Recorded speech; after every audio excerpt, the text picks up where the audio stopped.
What if I told you that one of the greatest stadiums in football history, the same place where World Cup dreams were made, has now turned into a billion-dollar disaster? The Maracana wasn't just a stadium, it was the temple of football. A place where legends were born, where entire nations paused just to watch. From the 1950 World Cup final to the 2014 World Cup, and even the opening of the 2016 Rio Olympics, it stood as Brazil's beating heart, a monument to passion and glory. But today, those roaring crowds are gone. The stands are empty, the wires stolen, the pitch left to rot. What was once a national treasure has become a symbol of waste, corruption, and broken promises. So how did the most famous football stadium in the world fall this far? Stick around, because we're diving into the rise and collapse of the Maracana. And if you love stories about megaprojects, big dreams, and epic failures, make sure to subscribe. You're watching Built to Collapse.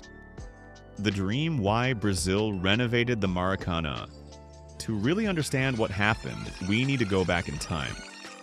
The Maracana first opened in 1950 for the FIFA World Cup. Back then, it wasn't just a stadium. It was the biggest in the entire world, with space for nearly 200,000 fans. Just picture it. An endless sea of people all there for the same love, football. For Brazilians, this wasn't just a building, it became almost holy ground. But by the early 2000s, the magic was fading. The stadium was old, worn out, and unsafe. Cracks ran through its walls, the facilities were outdated, and fans began to worry about safety. It needed help. Then came a huge chance for Brazil. In 2007, the country won the right to host the 2014 FIFA World Cup. Just 2 years later, Rio de Janeiro was chosen to host the 2016 Olympics. Suddenly, Brazil had the world's eyes on it. This was the moment to prove something big, that Brazil wasn't just about beaches, carnival, and samba. It could stand tall on the world stage as a modern, powerful nation. And at the center of that dream stood the Maracana. Politicians promised that rebuilding the stadium would change everything. They said it would bring thousands of jobs, bring tourists from all over the globe, and leave behind a golden legacy. Billions of dollars would flow, and Brazil would finally take its place as a global power. The Maracana wasn't just going to be fixed. It was going to be reborn as a shining symbol of national pride. And the people? They were excited. They believed in the dream. The cost: $1 billion facelift. Big dreams often come with a heavy price, and for the Maracana, that price turned out to be far bigger than anyone imagined. The stadium, once a proud symbol of Brazilian football, became one of the most expensive sports projects in the world. Renovations for the World Cup and the Olympics went far beyond what was first promised. At the beginning, officials said the upgrades would be affordable and reasonable, but year after year, the bills kept growing. Every change seemed to come with shocking costs. New modern seats, VIP boxes for the wealthy, high-tech lighting systems, and even adjustments to the retractable roof added more and more to the final price tag. By the end, the total cost passed $1 billion, a number that left many Brazilians in disbelief. But money alone was not the only problem. Later, investigations revealed a darker truth. The Maracana's renovations were linked to Lava Jato, or the car wash scandal, one of the largest corruption cases in modern history. Construction companies, politicians, and business leaders were accused of inflating costs, taking bribes, and secretly stealing millions from public funds.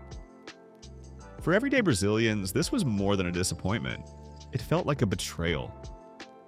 While classrooms lacked basic supplies and hospitals struggled with shortages, billions were poured into a stadium that many could never afford to enter.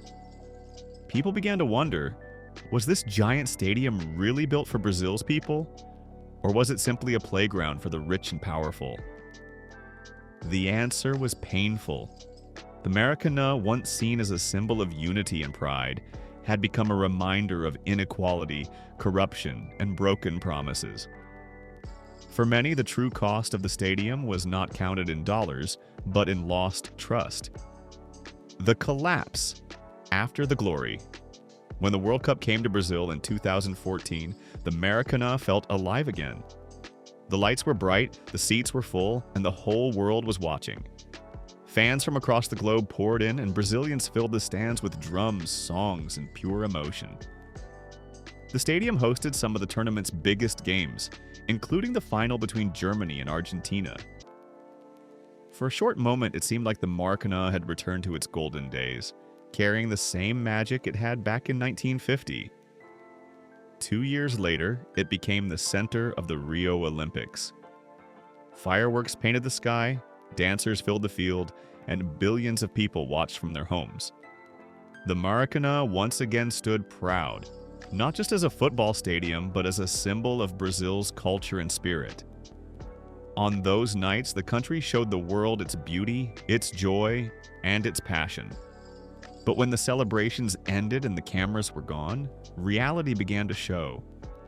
There was no clear plan for the stadium's future. Who would pay the massive cost of keeping it alive? Who would manage it? The government argued with private companies, but no real answers came. The bills piled up. Running the stadium cost tens of millions every year, and soon even the electricity went unpaid. At one point, the Maracanã sat in total darkness, as if abandoned by the very people who once celebrated it. Inside, the damage grew worse. The seats cracked and stayed broken. Thieves tore wires out of the walls. The grass dried and turned brown, and the roof began to leak. The Maracanã, once the crown jewel of football, slowly decayed. From a stage of glory and global pride, it fell into silence, an empty shell of what it once was. The reality today, between pride and pain. So, what about now? The Maracanã is not completely dead. Every once in a while, it wakes up with life and energy. When Brazil's national team steps onto the pitch, when a big local club final takes place, or when an international star holds a concert there, the stadium fills with color, music, and noise. In those moments, the old magic returns. The cheers echo across the stands, and for a little while, people forget the problems. It feels almost like the past, when the Maracanã was the temple of football, when every game carried the weight of history. But outside those rare occasions, the reality is very different. On most days, the stadium is quiet and heavy. Its seats sit empty, its hallways feel abandoned, and broken parts remind everyone of its decline. The grass demands expensive care, and millions of dollars are poured in just to keep it alive. Yet, despite all that money, it is far from the shining legacy promised during the World Cup and Olympics. For Brazilians, the Maracanã is bittersweet. It is a place where Pelé scored legendary goals, where Zico became a hero, where unforgettable finals made the country proud. But it is also a reminder of what was lost: money wasted, promises broken, and priorities misplaced. People cannot ignore the truth. While schools need books and hospitals need medicine, a billion-dollar stadium sits half empty, guarded more by memories than by purpose. The contrast is sharp. The Maracanã still carries the noise of the past, but today it lives mostly in silence.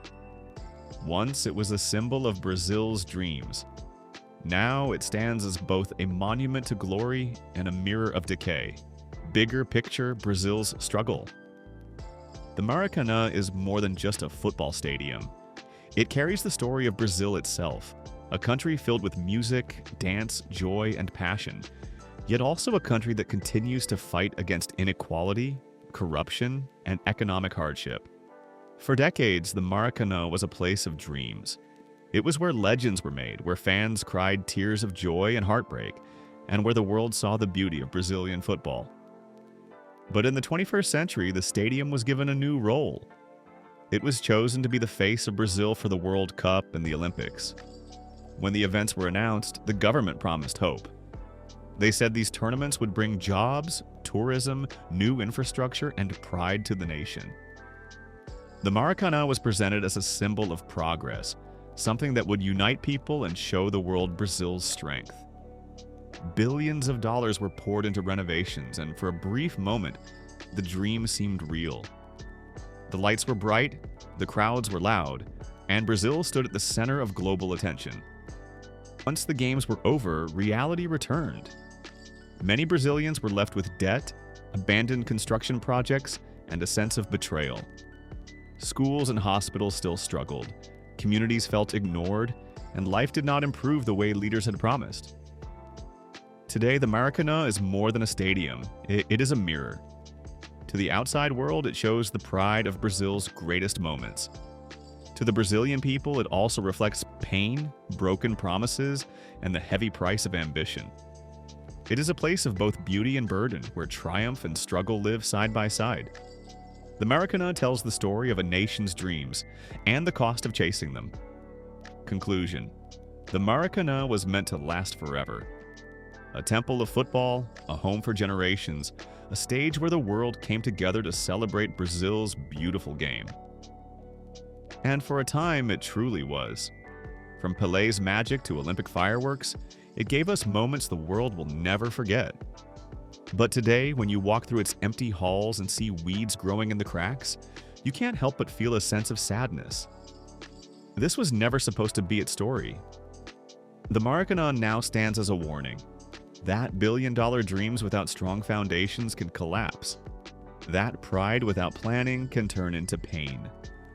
And that sometimes a nation's proudest symbol can also become its greatest regret.